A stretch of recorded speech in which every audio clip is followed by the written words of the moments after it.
আসসালামু আলাইকুম। আপনাদের এইচএসসির পঞ্চম অধ্যায়ের একটি গুরুত্বপূর্ণ অধ্যায় হচ্ছে পঞ্চম অধ্যায়, যেটির নাম হচ্ছে প্রোগ্রামিং ভাষা।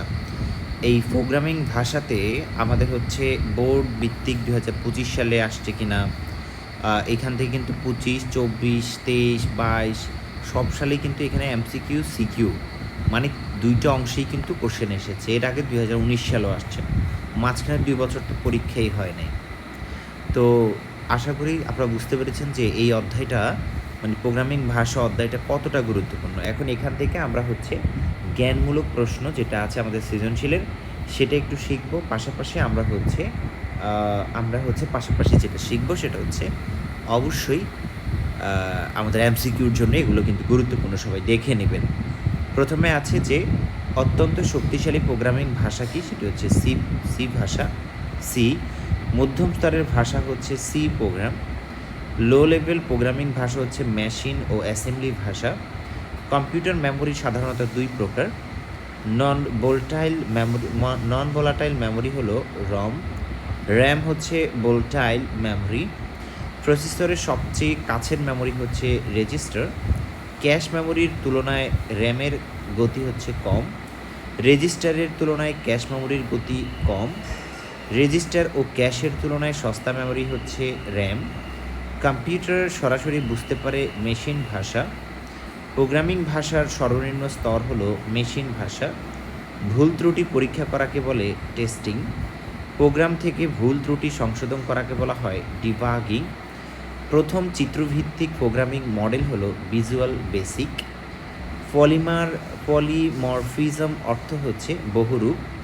বাইনারি পদ্ধতির অঙ্ক হচ্ছে 0 ও 1। প্রোগ্রামিং লেখা ও পড়া সহজ উচ্চস্তরের ভাষায়। বর্তমানে প্রোগ্রামিং ভাষা প্রচলিত আছে হাজারখানেক। ভিন্ন ভাষার লেখা মেশিন ভাষায় রূপান্তর হচ্ছে অনুবাদক প্রোগ্রাম। ভাষার নিয়মকানুনকে ইংরেজিতে বলে সিনট্যাক্স। পুরো প্রোগ্রামকে একসাথে অনুবাদ করে হচ্ছে কম্পাইলার। এরপরে দেখো তোমরা আছে হচ্ছে যে প্রোগ্রাম লাইন বাই লাইন অনুবাদ করা হচ্ছে ইন্টারপ্রেটার। ভুলগুলো হচ্ছে শুদ্ধ করা একটি জটিল কম্পাইলার প্রোগ্রামে, ভুল শুদ্ধ করা সহজ ইন্টারপ্রেটার প্রোগ্রামে।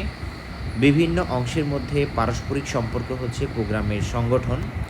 দুর্বল সংগঠনের প্রোগ্রামের গতি প্রবাহ হয় এলোমেলো। প্রোগ্রামের বিভিন্ন ধাপকে বলে অ্যালগরিদম। প্রোগ্রামের ধাপকে ছবির মাধ্যমে প্রকাশ করে ফ্লোচার্ট। ফ্লোচার্টে বৃত্ত দিয়ে বোঝানো হয় সংযোগ। প্রোগ্রাম তৈরির মূল ধাপগুলো হলো 5টি।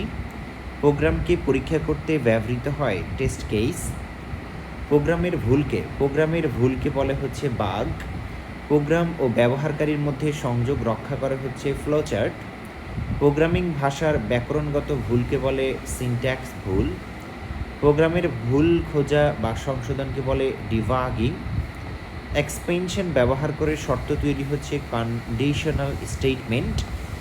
স্ট্রাকচার্ড প্রোগ্রামিং ভাষা হচ্ছে সি প্রোগ্রাম। মেমোরি অ্যাড্রেস নিয়ে সরাসরি কাজ করে হচ্ছে মেশিন ভাষা বা অ্যাসেম্বলি ভাষা। পাইথন প্রোগ্রাম উদ্ভাবন করেন হচ্ছে গুইডো ভ্যান রসাম। চতুর্থ প্রজন্মের ভাষা হলো এসকিউএল। প্রতিটি স্টেটমেন্ট শেষ করতে হয় দিয়ে। একই টাইপের কতগুলো ডেটা সমষ্টিকে বলে অ্যারে। এবার আমরা এই পঞ্চম অধ্যায়ের সরাসরি হচ্ছে এমসিকিউতে চলে যাব, যেগুলো বিভিন্ন শিক্ষা বোর্ডে গত কয়েক বছর এসেছিল। প্রথম 1 নম্বর প্রশ্ন হচ্ছে, তোমরা দেখো নিচের কোনটি ভোলাটাইল মেমোরি, সেটি হচ্ছে র্যাম। নন ভোলাটাইল মেমোরি কোনটি, এটি হচ্ছে হার্ড ডিস্ক। নিম্ন গতি থেকে উচ্চ গতির সঠিক ক্রম কোনটি, সেটি হচ্ছে ভার্চুয়াল মেমোরি বা র্যাম রেজিস্টার। কোনটি অস্থায়ী মেমোরির উদাহরণ, সেটি হচ্ছে র্যাম। গতি বেশি কিন্তু ধারণ ক্ষমতা কম, এরকম মেমোরি হচ্ছে রেজিস্টার। প্রসেসরের সবচেয়ে কাছের মেমোরি হচ্ছে রেজিস্টার। কম্পিউটার সংশ্লিষ্ট যন্ত্রপাতিকে সঠিকভাবে পরিচালনার জন্য নিচের কোনটি প্রয়োজন, সেটি হচ্ছে সফটওয়্যার। প্রোগ্রামিং ভাষার সর্বনিম্ন স্তর কোনটি, এটি হচ্ছে মেশিন ভাষা। আইইই কর্তৃক কোন প্রোগ্রামিং ভাষা সর্বশ্রেষ্ঠ হিসেবে স্বীকৃতি পেয়েছে, সেটি হচ্ছে পাইথন। কোনটি সর্বজনীন ভাষা? সেটি হচ্ছে কোনটি সর্বজনীন ভাষা? এটাকে বলা হয় হচ্ছে সি ভাষাকে সর্বজনীন ভাষা বলে। তারপরে হচ্ছে নিচের কোনটি উচ্চতর ভাষায় লিখিত প্রোগ্রামকে মেশিন ভাষায় রূপান্তর করে? কম্পাইলার। ডাবল ডেটা টাইপ মেমোরিতে কত বাইট মেমোরি থাকে? 8 বাইট। কোনটি রিলেশনাল অপারেটর? সেটি হচ্ছে এটা। কোনটি রিলেশনাল অপারেটর চিহ্ন? এটা। একটি স্ট্রিংয়ের দৈর্ঘ্য বের করার জন্য সি ল্যাঙ্গুয়েজ কোন লাইব্রেরি ফাংশন ব্যবহৃত হয়? জিকেবি ধরনের ডেটা সংরক্ষণ করে কোনটি? আরে সি ভাষায় সমজাতীয় ডেটা সংরক্ষণের জন্য কোনটি ব্যবহার করা হয়? অ্যারে। নিচের কোনটি দ্বিমাত্রিক আয়ের উদাহরণ? মার্ক। সিনট্যাক্সগুলোতে কয়টি ভুল রয়েছে? 4টি। এরপর হচ্ছে 4GL বলতে বোঝায় হচ্ছে অতি উচ্চ স্তরের ভাষা, এবং কোনটি চতুর্থ প্রজন্মের ভাষা? এটি হচ্ছে আমাদের CSL। তো এরপরে আমরা যাব হচ্ছে সৃজনশীল রচনামূলক প্রশ্নের ধরন এই অধ্যায় থেকে কেমন আসে সেটা। যেমন এখানে প্রশ্নটা তোমরা একটু দেখে নিবে, আমি যেটা দিয়ে রাখছি এই প্রশ্নগুলো কিন্তু ঠিক এভাবেই আসে, গত পরীক্ষাগুলোতে কিন্তু এভাবেই এসেছে। কেমন এই প্রশ্নগুলো একটু দেখে নিবে, তোমরা স্ক্রিনে দেখো কী কী প্রশ্ন আছে, এগুলো একটু অ্যান্সার তোমরা দেখে নিবে। হ্যাঁ, জ্ঞানমূলক প্রশ্নের ক্ষেত্রেও কিন্তু বিভিন্ন এই যে কিওয়ার্ড কি, এটা কিন্তু আমাদের লাগবে। উত্তর হচ্ছে কিওয়ার্ড মূলত প্রোগ্রামে ব্যবহৃত কতগুলো সংরক্ষিত বিশেষ শব্দ যার নির্দিষ্ট অর্থ আছে এবং প্রোগ্রামের একটি নির্দিষ্ট কার্য সম্পাদন করে। ফাংশন কি? ফাংশন হচ্ছে সি ভাষায় ফাংশন হলো কতগুলো স্টেটমেন্টের সমষ্টি যা কোন নির্দিষ্ট কাজ সম্পাদন করে। তারপর হচ্ছে 4GL কি? 4GL হচ্ছে যে সকল প্রোগ্রামিং ভাষা মানুষের প্রোগ্রামিং ভাষার কাছাকাছি সেগুলোকে হচ্ছে 4GL বলে। সিনট্যাক্স এররটা কি? সিনট্যাক্স এররটা হচ্ছে প্রোগ্রামের মধ্যে ভাষার ব্যাকরণগত যে ভুলগুলো থাকে সেগুলোকে বলা হয় হচ্ছে সিনট্যাক্স এরর। কন্ট্রোল স্টেটমেন্ট কি? প্রোগ্রামের কোনো স্টেটমেন্টকে 2 বা ততোধিকবার স্বয়ংক্রিয়ভাবে বা পর্যায়ক্রমে সম্পাদনের ক্ষেত্রে যেসব স্টেটমেন্ট ব্যবহার করা হয় তাদের হচ্ছে কন্ট্রোল স্টেটমেন্ট বলে। এরপরে 7 নাম্বার হচ্ছে ভোলাটাইল মেমোরি কি? এই ভোলাটাইল মেমোরি হলো যে সকল মেমোরি সংরক্ষিত ডেটা বা তথ্য বিদ্যুৎ সরবরাহ বন্ধ হয়ে গেছে সেগুলোকে বলা হয়। অ্যালগরিদম কি? অ্যালগরিদম হলো কম্পিউটার কোনো সমস্যাকে কয়েকটি ধাপে ভেঙে প্রত্যেকটি ধাপ পরপর সমাধান করে সমগ্র সমস্যা সমাধান করার প্রক্রিয়াই হলো অ্যালগরিদম। কম্পাইলার কি? কম্পাইলার একটি অনুবাদক প্রোগ্রাম, এটির মাধ্যমে উচ্চতর ভাষাকে মেশিন কোডে রূপান্তর করা যায়। ইন্টারপ্রেটার কি? ইন্টারপ্রেটার হলো একটি অনুবাদক প্রোগ্রাম, এটির মাধ্যমে উচ্চতর ভাষাকে মেশিন কোডে রূপান্তর করা যায়। অনুবাদক প্রোগ্রাম কি? অনুবাদক প্রোগ্রাম হচ্ছে যেই প্রোগ্রামের সাহায্যে উচ্চ প্রোগ্রামকে বস্তু প্রোগ্রামে পরিণত করা হয় তাকে হচ্ছে অনুবাদক প্রোগ্রাম বলে। 12 নম্বর হচ্ছে ফরম্যাট স্পেসিফায়ার কি? ফরম্যাট স্পেসিফায়ার হচ্ছে সি প্রোগ্রামে কাঙ্ক্ষিত আকারে ভেরিয়েবলের মান গ্রহণ এবং প্রদর্শনের জন্য যে সকল ক্যারেক্টার সেট ব্যবহৃত হয় তাদেরকে হচ্ছে ফরম্যাট স্পেসিফায়ার বলা হয়। ডিবাগিং কি? প্রোগ্রাম তৈরির সময় ভুল ত্রুটি খুঁজে বের করে তা দূর করাই হলো ডিবাগিং। তারপর হচ্ছে রান টাইম এরর কি? প্রোগ্রাম নির্বাহের সময় ভুল ডেটা ইনপুট দিলে অথবা ডেটার ফরম্যাট ঠিক না থাকলে আউটপুট বা ফলাফল ভুল আসবে অথবা প্রোগ্রাম নির্বাহ হবে না। এই ধরনের ভুলকে আমরা নির্বাহজনিত ভুল বা রান টাইম এরর বলে থাকি। এক্সপেনশন কি? কতগুলো অপারেন্ট বা অপারেটর বা কনসালটেন্টের অর্থবোধক এবং সামঞ্জস্যপূর্ণ উপস্থাপনাই হলো এক্সপেনশন। আর ধ্রুবক কি? ধ্রুবক হলো আমাদের এমন একটি মান যা প্রোগ্রাম নির্বাহের সময় পরিবর্তিত হয় না, সেটাই ধ্রুবক। আর ফ্লোচার্ট কি? ফ্লোচার্ট হলো ফ্লোচার্ট বা প্রবাহ চিত্র হচ্ছে সিদ্ধান্তক্রম বা অ্যালগোরিদমের চিত্ররূপ।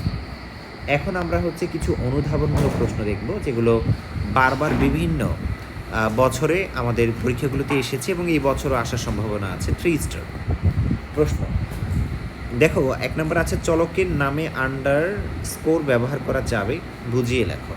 অর্থাৎ প্রোগ্রাম রচনা করতে প্রয়োজনীয় সংখ্যক চলক ঘোষণা করে এবং তিনি তার ইচ্ছে অনুযায়ী চলকের নামকরণ করতে পারেন না, কারণ চলক ঘোষণা বা নামকরণের মধ্যে কিছু মৌলিক সীমাবদ্ধতা ও নিয়মকানুন রয়েছে। এইসব নিয়মকানুনের মধ্যে একটি হলো স্পেশাল ক্যারেক্টার ব্যবহার করা যায় না, তবে স্পেশাল ক্যারেক্টার আন্ডারস্কোর ব্যবহার করা যায়। ধ্রুবক ঘোষণার নিয়ম ব্যাখ্যা করো। এই ধ্রুবক ঘোষণার কতগুলো সুনির্দিষ্ট নিয়ম আছে। প্রতিটি ধ্রুবকের একটি নির্দিষ্ট নাম থাকে এবং ঘোষণার সময় তার মান নির্ধারণ করে দিতে হয়, এবং কোনো প্রোগ্রাম নির্বাহের সময় ধ্রুবকের মান পরিবর্তনও করা যায় না। এছাড়া প্রোগ্রামের যে কোনো জায়গায় ধ্রুবক ঘোষণা করা যায়। 3 নম্বর আপনারা দেখেন এখানে আছে সি একটি কেস সেন্সিটিভ ভাষা ব্যাখ্যা করো।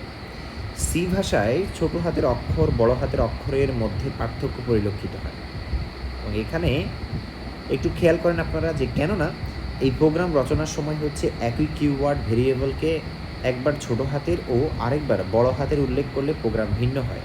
এই কারণে সি ভাষাকে কেস সেন্সিটিভ ভাষা বলা হয়ে থাকে। এখন আপনারা জানবেন হচ্ছে এই 4 নাম্বার ভোলাটাইল মেমোরি বা নন ভোলাটাইল মেমোরি এক নয়, এটাকে ব্যাখ্যা করো। এই প্রশ্নটাও কিন্তু 2024 সালে এসেছে, তার মানে 26 সালে কিন্তু ইম্পর্টেন্ট। এখানে প্রকারভেদে যে মেমোরি ডিভাইসে ডেটা ইলেকট্রিসিটি চলে গেলে বা হচ্ছে মুছে উত্তর হচ্ছে ভোলাটাইল ও নন ভোলাটাইল মেমোরিতে এই ঘটনাটা ঘটে। এখন এখানে বলা হচ্ছে যে ডিভাইসের তাকে ভোলাটাইল মেমোরি বলে, যেমন হচ্ছে র্যাম, তারপর হচ্ছে যেই মেমোরি ডিভাইস থেকে ইলেকট্রিসিটি চলে গেলেও ডেটা থেকে যায় সেটাকে বলা হয় নন ভোলাটাইল মেমোরি, যেমন হচ্ছে বায়োস বা হার্ড ডিস্ক।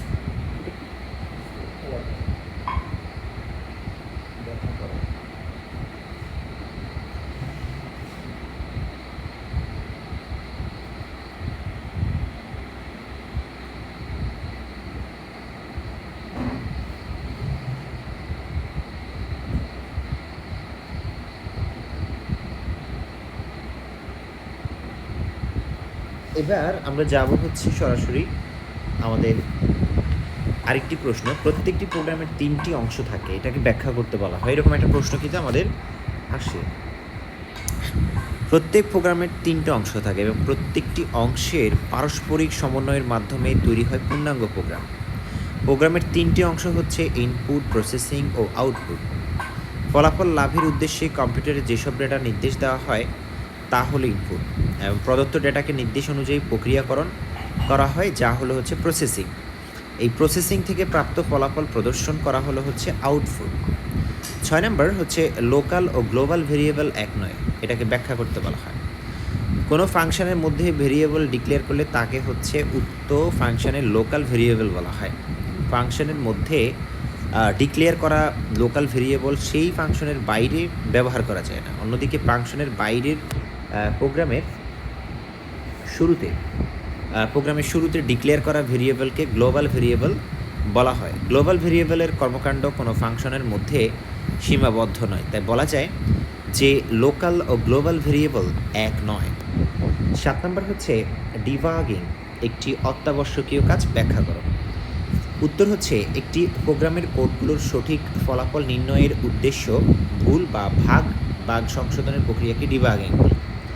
প্রোগ্রাম কোড তৈরি করার পর সেটির কোড বিভিন্ন টেস্ট কেস দিয়ে পরীক্ষা করা হয়। যদি টেস্ট কেসের মধ্যে সঠিক আউটপুট না আসে তখন কোডগুলোকে ডিবাগ করতে হয়, তাই প্রোগ্রামিংয়ের ক্ষেত্রে ডিবাগিং একটি অত্যাবশ্যকীয় কাজ। 9 নম্বর হচ্ছে অ্যারে বা চলক এক নয়, ব্যাখ্যা করো। ভেরিয়েবল বা চলক হলো মেমোরি লোকেশনের নাম বা ঠিকানা। একটি চলক একই সময়ে কেবল একটি নাম রাখা যায়। অপরদিকে অ্যারে হচ্ছে একই ধরনের ডেটার জন্য ব্যবহৃত চলকের একটি সিরিজ, এবং এটি প্রোগ্রামিং ভাষার একটি ডেটা স্ট্রাকচার, তাই বলা যায় অ্যারে ও চলক এক নয়। তো এই হচ্ছে আমাদের 5ম অধ্যায় থেকে গুরুত্বপূর্ণ আমাদের হচ্ছে জ্ঞানমূলক, অনুধাবনমূলক এবং এমসিকিউ যেগুলো বারবার আসে সেগুলো সম্পর্কিত আলোচনা। তো সবাই অবশ্যই লাইক দিবে, কমেন্ট করবে এবং সাবস্ক্রাইব করবে, তোমার বন্ধুদের সাথে শেয়ার করে দেবে এই ভিডিওটি। ধন্যবাদ সবাইকে, আসসালামু আলাইকুম।